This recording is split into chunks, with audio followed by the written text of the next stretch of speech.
ఈ 5 ఏళ్లలో మీరు చూస్తే లడ్డు తినాలంటే భక్తులు భయపడ్డారు.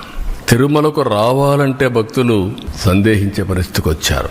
లేదు, అక్కడికి పోతే ఈ అపవిత్రత మేము భరించలేము. ఇవన్నీ చూస్తే మానసికంగా మేము ఏమాత్రం కూడా ఉపేక్షించలేము అనే పరిస్థితికి వచ్చారంటే ఎంత అపవిత్రత జరిగిందో మీరు ఒక్కసారి గుర్తుపెట్టుకోవాల్సిన అవసరం ఉంది. ఇన్ని కార్యక్రమాలు చేసి మళ్ళీ ఈరోజు ఎదురుదాడి చేసే పరిస్థితికి వస్తున్నారు.